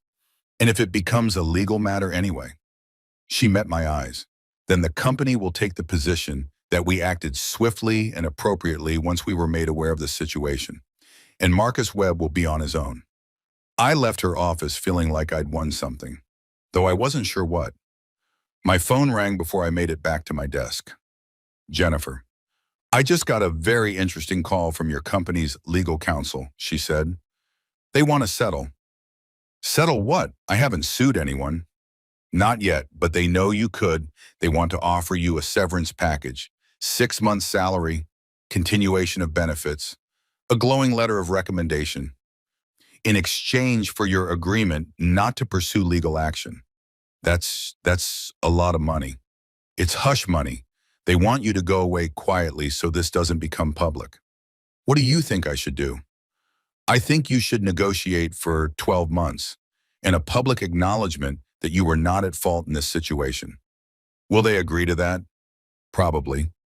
Companies hate prolonged legal battles. They hate bad publicity more. A former employee suing over a boss's affair with his wife, that's the kind of story that goes viral. They'll pay to make it go away. I need to think about this. Think fast. They want an answer by Friday. I thought about it. Talked to my brother, talked to the few friends who knew what was happening. Lay awake at night doing math. How long the 12 months of salary would support me. What I could do with that time, whether I wanted to stay at a company that had enabled Marcus Webb's behavior, or if a clean break was worth more than any amount of money. Thursday night, I made my decision. Friday morning, I told Jennifer to negotiate for 15 months' salary, full benefits through the end of the year, and a public statement from the company acknowledging that I had been a valued employee who left due to circumstances beyond my control. They agreed by noon. I was unemployed by 2 and somehow it felt like freedom. The divorce papers were filed the following week. Sarah contested nothing. Jennifer's documentation had made it clear that fighting would only result in more of her private life becoming public record. She agreed to reimburse the $15,000 in misappropriated funds. She agreed to a clean split of assets. She agreed to let me keep my father's watch and the few family heirlooms that mattered to me. She also tried one last time to talk to me. Showed up at my brother's apartment on a Tuesday evening, looking small and tired and nothing like the woman I'd married. Please, she said when I opened the door. Just 5 minutes, that's all I'm asking. I should have said no, should have closed the door, should have maintained the boundaries I'd spent 3 weeks building. Instead, I let her in. We sat in the living room, her on the couch, me in the armchair, careful not to get too close. The papers, she said. I signed them. Everything you asked for. Before this becomes final, I need you to know something. What? It's over. With Marcus. I ended it 2 weeks ago. I felt nothing. No satisfaction, no relief, just a distant curiosity about why she thought I'd care. Okay, I said. He wasn't who I thought he was. When things got real, when the company started investigating, when he realized there might be consequences, he backed away so fast. Said we needed to cool things off. Said it had been fun, but maybe we'd gotten too serious too fast. Said, her voice broke. Said it was probably for the best since I was still married anyway. I'm sorry, I said, and realized I meant it. Not because I wanted her back, not because I forgave her, but because I understood what it felt like to discover that the person you'd sacrificed everything for wasn't who you thought they were. I destroyed our marriage for nothing, she said. For someone who never even loved you, I finished. No, Sarah. He didn't love you, he liked you. He liked the attention. He liked the thrill of the forbidden. He liked having someone who thought he was special. But love doesn't abandon you the second things get complicated. Like I abandoned you. Like you abandoned us. Our marriage, our future, everything we built. She was crying now, again. Always. I'm so sorry, Daniel. I'm so sorry for all of it. I wish I could go back. I wish I could. But you can't, I said gently. No one can. We live with our choices. We face the consequences. We try to learn something from the wreckage. What did you learn? I thought about it. Really thought about it. I learned that trust is fragile, I said. I learned that love isn't enough if it's not reciprocated. I learned that nice guys don't finish last. They just sometimes finish alone. And I learned that the hardest thing in the world isn't forgiving someone who hurt you. It's forgiving yourself for not seeing it coming. Do you forgive yourself? Working on it. Do you? No, I don't think I ever will. We sat in silence for a while. Not the comfortable silence of our marriage, but not hostile either, just sad. The particular sadness of two people who had meant something to each other once and didn't anymore. I should go, she said finally. Yeah. She stood, walked to the door, turned back. I hope you find someone who deserves you, she said. Someone who sees what I couldn't see. someone who appreciates what I took for granted. I hope you find whatever it is you were looking for, I said. Whatever made our life together not enough. It was enough, she said. It was always enough. I was just too stupid to realize it until it was gone. She left. I sat in the living room for an hour, watching the sun set through my brother's windows, thinking about endings and beginnings and the strange space in between, where you're neither one thing nor another. My phone buzzed, a text from Jennifer. Divorce final in 30 days. Settlement approved by the court. Severance package from your former employer cleared. You're free, Daniel. Time to figure out what comes next. Free. I was free. Free from a marriage that had been a lie. Free from a quiet that had enabled that lie. Free from the person I'd been, the naive, trusting fool who thought love and dedication were enough. Free to become someone new. The question was, who? The first thing I did with my newfound freedom was sleep. For 3 months I slept like the dead, 14, 16 hours at a stretch, making up for weeks of insomnia and stress and exhaustion so profound it had become part of my DNA. When I finally emerged from my brother's guest room on the 4th day, he looked at me with a mixture of concern and relief. You're alive, he said.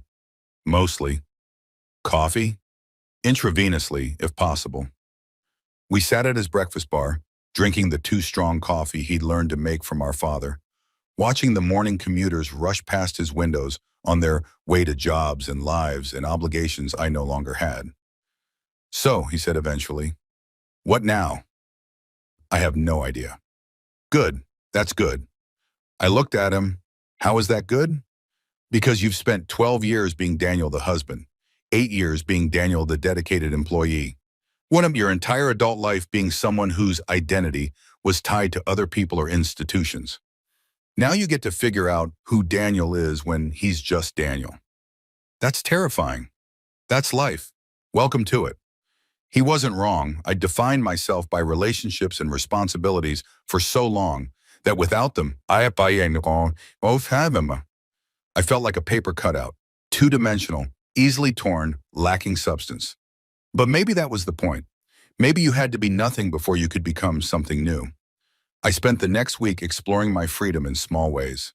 I woke up at different times each day just because I could. I ate breakfast at 2 p.m.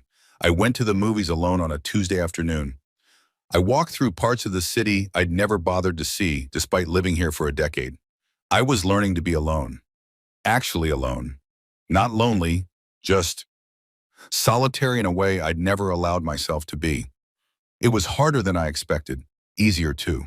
The divorce became final on a Thursday.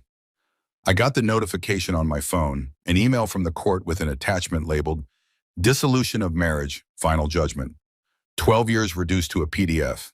I opened it, read the formal language. The declaration that our marriage was irrevocably broken. The division of assets. The acknowledgement of irreconcilable differences. Nowhere did it mention 8 months of lies. Nowhere did it mention Marcus Webb. Nowhere did it mention roses in the rain or a waiter saying, Mr. and Mrs. Johnson are already here. Or the moment when everything I thought I knew shattered like glass. Legal documents don't capture heartbreak. They just formalize the end of it. I was officially single. After 12 years of being married, I was single again. I waited to feel something dramatic. Relief, grief, something cinematic and final. Instead, I just felt tired. My brother took me out that night, to a bar that was too loud and too crowded, full of people in their 20s who still thought heartbreak was romantic and suffering was artistic and pain meant you were truly alive. To new beginnings, he said, raising his beer. To survival, I countered. We drank. We talked about nothing important.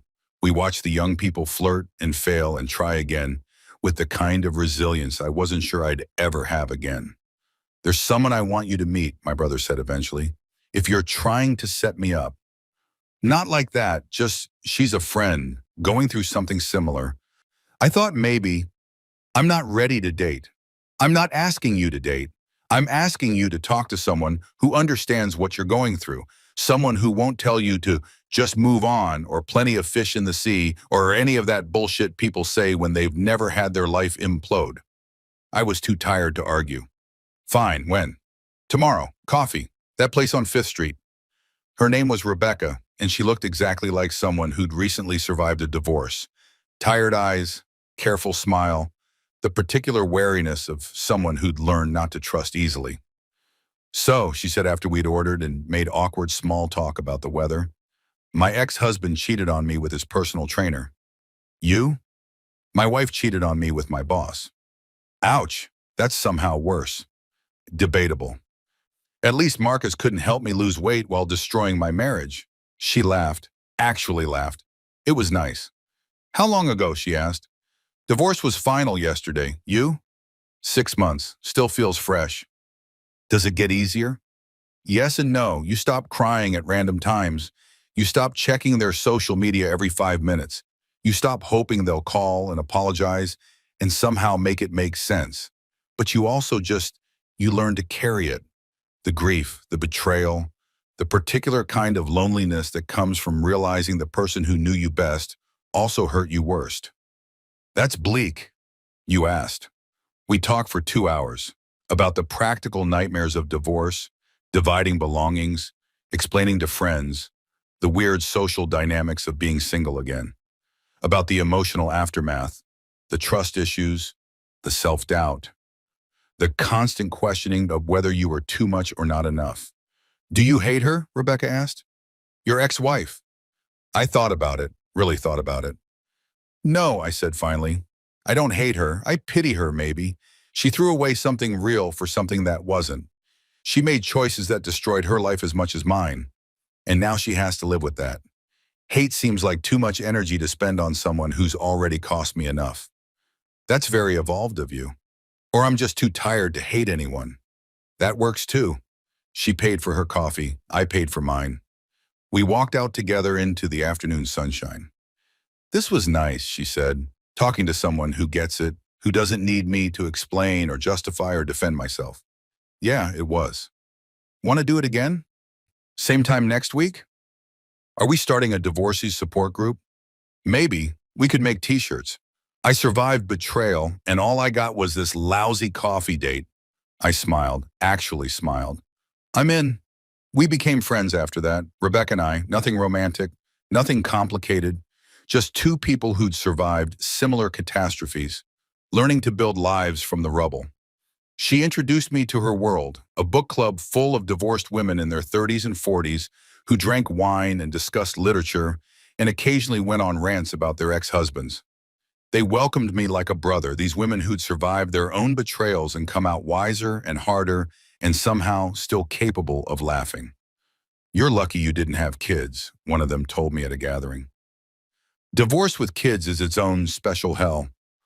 I thought about the miscarriage, about the future we'd imagine, about the children who would never exist. Yeah, now, I said, lucky. I started writing more. The document I'd begun that first night of freedom had grown into something substantial. A full accounting of the marriage and its ending, told from my perspective, raw and honest in a way I'd never been in real life. My brother read it. So did Rebecca. This is good, she said. Really good. You should do something with it. Like what? Publish it. Turn it into a blog. Share it. There are thousands of people going through what you went through. They need to know they're not alone. They need to see that someone else survived it. I don't know. Think about it. You've got time. You've got severance money. You've got a story worth telling. I thought about it. Started a blog, anonymous at first, just posting excerpts, thoughts, observations about divorce and betrayal, and the strange process of rebuilding a self. The response was immediate and overwhelming. People commented, shared their own stories, thanked me for putting into words what they'd felt but couldn't express. A woman wrote, "My husband left me for his secretary. Reading your words made me feel less alone." A man wrote, "I thought I was crazy for still grieving my marriage 2 years later. Thank you for showing me I'm not." Someone wrote, "This is the truth no one tells you about divorce. Thank you for being honest." The blog grew. So did I. 6 months after the divorce, I did something I'd been avoiding. I went back to luminescence, not to confront anyone, not to relive trauma, just to close the circle, to prove to myself that it was just a restaurant, just a building, just a place where something bad had happened once. I made a reservation. Under my name, Daniel Johnson, table for one. The hostess was different, an older woman this time, professional and warm. The waiter who'd shown me to Sarah's table that night was nowhere to be seen. Maybe he'd moved on. Maybe he'd been fired for poor judgment. Maybe he remembered that night and requested never to work Fridays again. I was seated in a different section, away from the corner table where I'd found them. The restaurant looked different in daylight, less romantic, more ordinary.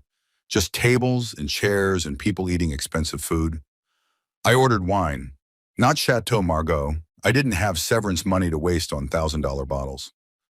But something good, something I'd never tried before. I ate alone, slowly, deliberately, tasting each bite instead of rushing through.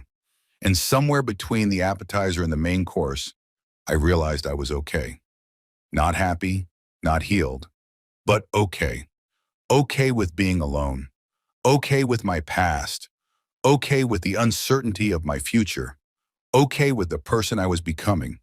Harder than I'd been, more careful, less naive, but also more real, more honest, more myself than I'd ever been when I was trying to be what someone else needed. I paid the check, left a good tip, walked out into the evening air feeling lighter than I had in months. My phone rang, Sarah. I almost didn't answer, but something made me pick up. Hello? Daniel, hi, I wasn't sure you'd answer. What do you need, Sarah?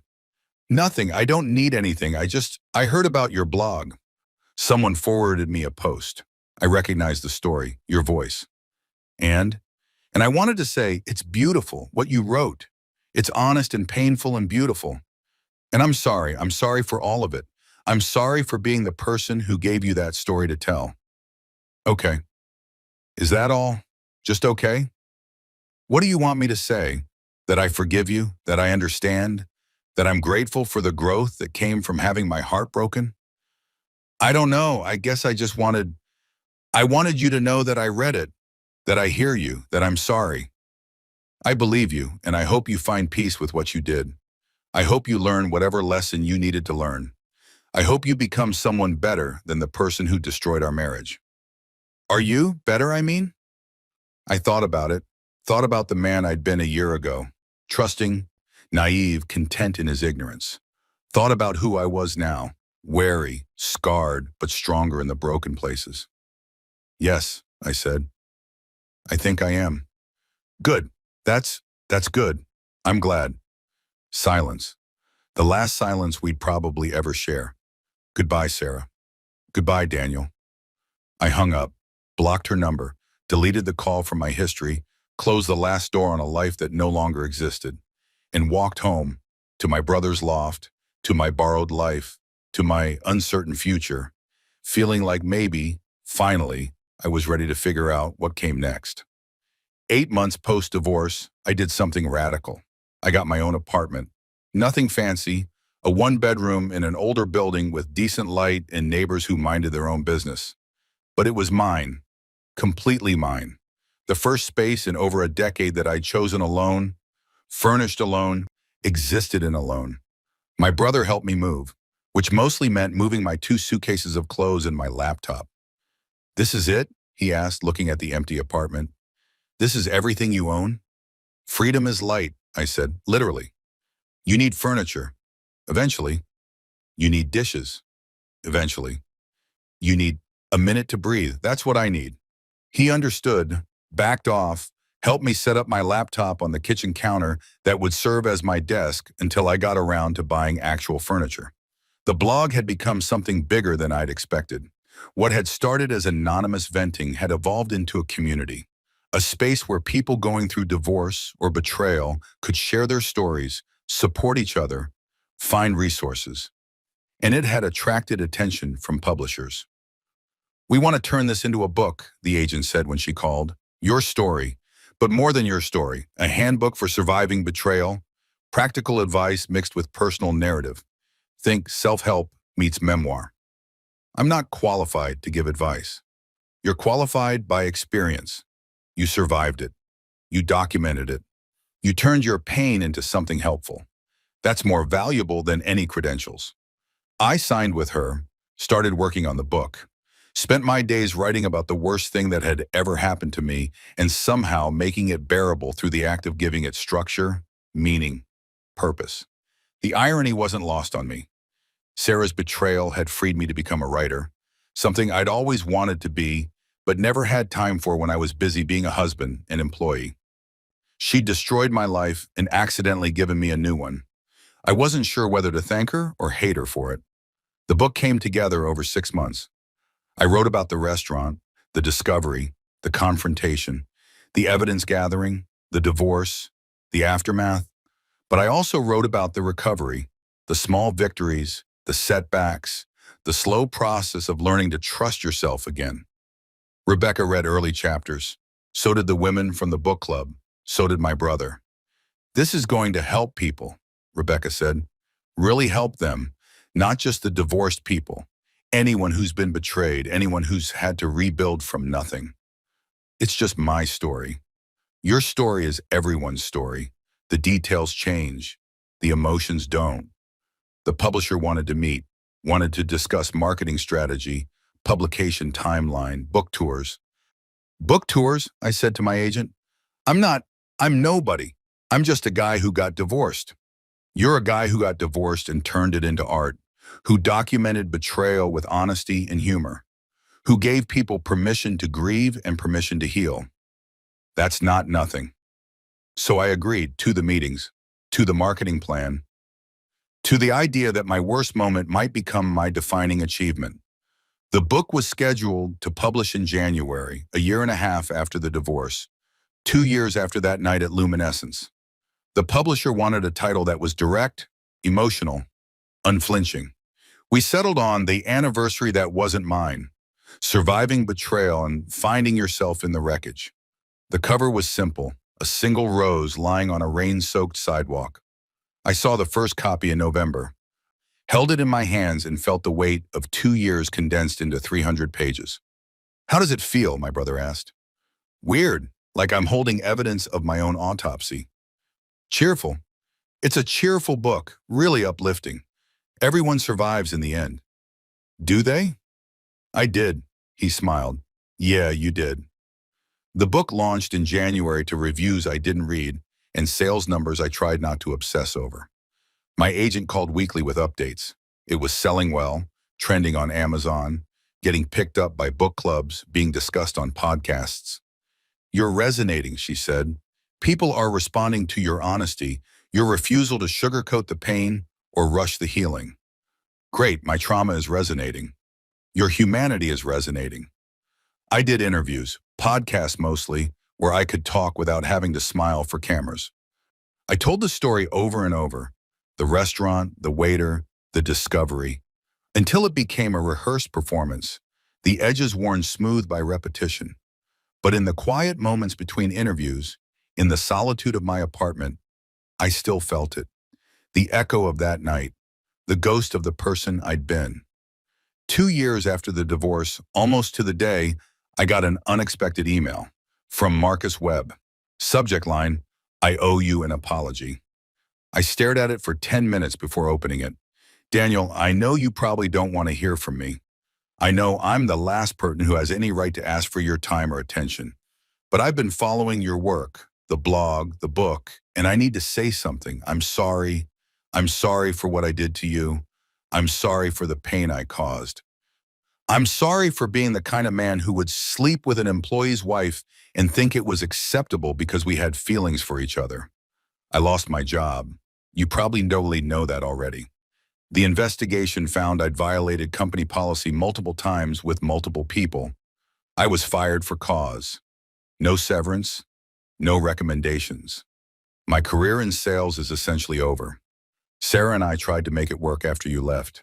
It lasted 3 months. Turns out relationships built on betrayal don't have strong foundations. Who knew? I'm not telling you this to make you feel sorry for me or to suggest I've suffered enough to earn forgiveness. I'm telling you because you deserve to know that there were consequences, that what I did to you didn't just hurt you, It destroyed my life too. I'm in therapy now, trying to figure out why I keep making the same mistakes, why I keep hurting people, why I confused excitement with love and betrayal with romance. Your book helped me see that. The way you wrote about the damage casual cruelty can do, the way you documented not just what happened, but how it felt. I'm sorry, Daniel, truly, deeply sorry. I don't expect you to respond to this. I don't expect forgiveness. I just needed you to know that I see what I did. I understand what it cost you. And I'm sorry, Marcus. I read it 3 times, waited for the anger, for the satisfaction, for some vindictive pleasure in knowing he'd suffered too. Instead, I just felt tired. Tired of carrying this story. Tired of being defined by what had been done to me. Tired of the anger that had fueled so much of my healing, but was starting to feel like a weight rather than a weapon. I wrote back, not because he deserved it, but because I needed to. Marcus, I got your email. I appreciate the apology. I don't know if I forgive you. I'm not sure forgiveness works like that, like it's something you can just decide to do. But I don't hate you anymore. I don't think about you much at all, actually. I hope therapy helps. I hope you learn whatever you need to learn. I hope you become someone better than the person who destroyed my marriage. I'm doing well, better than I expected to be. Turns out there's life after betrayal. It's different than the life I planned, but it's mine in a way my marriage never was. Good luck, Daniel. I sent it, closed my email, went for a walk. The city looked different than it had 2 years ago, cleaner somehow, brighter. Or maybe I was just seeing it differently, with eyes that had learned to look at wreckage and see possibility. 3 years after the divorce, the book won an award, some literary prize for memoir and creative nonfiction. They wanted me to give a speech at the ceremony.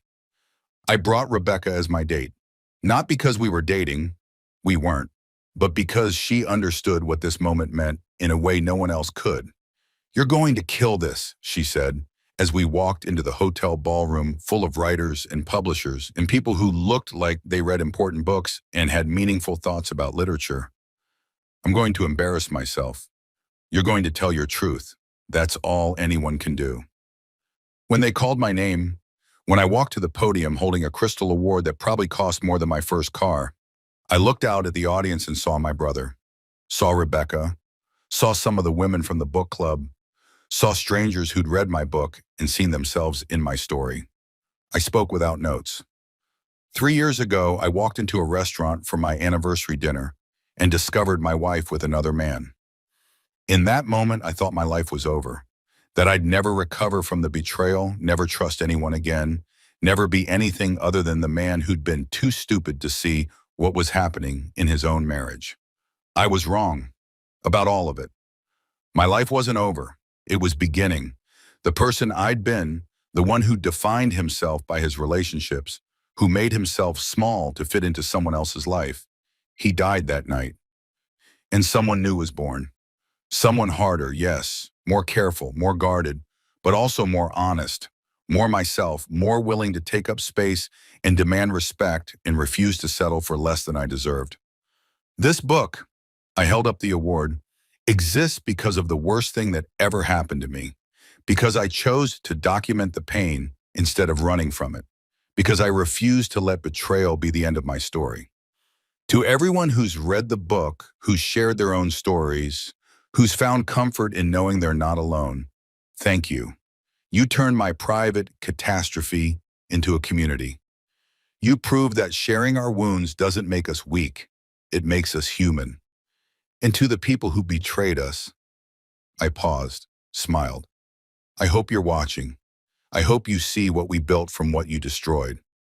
I hope you understand that your worst act became our greatest opportunity, not because we're grateful for the pain, but because we refused to let the pain define us. We survived. We're thriving. We're writing books and winning awards and building lives that are ours alone. And you're just characters in our origin stories, the villains who made the heroes necessary. Thank you. The applause was loud and long. People stood. I saw my brother wiping his eyes, saw Rebecca grinning, saw strangers nodding like they understood exactly what I meant. I walked off the stage feeling lighter than I had in years, like maybe finally I could let the story end. But of course, stories never really end. They just transform. A week after the awards ceremony, I got a message through the blog from someone who'd been at Luminescence that night, a diner who'd witnessed the confrontation. I was there that night, she wrote. I saw you walk in, saw you realize what was happening, saw you sit in his chair and drink his wine and refuse to let them make you small. I've thought about you often over the years, wondered if you were okay, wondered if you'd recovered. I'm so glad you did. I'm so glad you turned that horrible moment into something beautiful. You gave me courage to leave my own bad relationship, to stop accepting crumbs and demand the whole meal. Thank you for your honesty. Thank you for your strength. Thank you for showing all of us what survival looks like. I read the message, reread it, saved it in a folder of similar messages I'd collected over the years. Evidence that my pain had mattered, had meant something, had helped someone. And then I did something I'd been avoiding for 3 years. I made a reservation at Luminescence, table for 2, under the name Daniel Johnson. Rebecca agreed to come with me, not as a date, just as a friend, as a witness to the closing of a chapter. We arrived at 7:30 on a Friday, different season, different year, different life. The waiter, a different one, showed us to a table in the corner. Not the same table, but close enough. You okay? Rebecca asked when we'd ordered wine. Yeah, actually I am. Good, because this place is ridiculously expensive, and I'm not carrying you out of here if you have a breakdown. I laughed. Deal. We ate slowly, talked about everything and nothing. About her life, she was dating someone new, taking it slow, learning to trust again. About my life, the book, the unexpected success, the strange experience of being known for the worst thing that had ever happened to me. Do you ever regret it, Sandy asked, writing it all down, making it public? Sometimes, when I'm doing interviews and having to relive it over and over, when strangers think they know me because they know my story, when Sarah's name gets dragged through the internet by people who've never met her. But mostly no, mostly I'm glad I documented it, glad I refused to suffer in silence, glad I turned my pain into something that helps people. Would you do it again, knowing everything you know now? The marriage or the book? Both. I thought about it, really thought about it. The marriage, no. I'd choose differently. I'd see the red flags I ignored. I'd demand more. I'd settle for less convenient love and more honest partnership. But the book? Yes, 1,000 times yes, because it's proof that we survive, that betrayal isn't fatal, that we're bigger than what's done to us. Rebecca raised her glass. To survival. To transformation, I countered. We clinked glasses, drank wine that was good but not Chateau Margaux, ate food that was excellent but tasted mostly like closure. When the check came, I paid it without hesitation, without resentment, without thinking about the last time I'd been here and what it had cost me. We walked out into the night, different season, different Daniel, and I felt the weight of 3 years lift off my shoulders. I'd come here broken. I'd left here healing. I'd returned here whole. The circle was closed. The story was complete. And whatever came next, whatever new chapters waited, I'd face them as someone who knew his own strength, his own worth, his own capacity to struggle and thrive and transform pain into purpose. 5 years after that night at Luminescence, I did something I'd once thought impossible. I fell in love again. Her name was Maya. She was a therapist who'd read my book and reached out to use it with her clients. We met for coffee to discuss trauma and healing and the long road back to trust. We were friends for a year before anything shifted. A year of slow conversations and careful honesty and learning each other's scars. When I finally kissed her, 5 years and 1 month after Sarah had destroyed my faith in love, it felt like both an ending and a beginning. I'm broken, I warned her. Scarred, careful in ways I never used to be. I know, she said. I read the book. I know exactly what you survived, and I'm not afraid of your scars. They're proof you heal.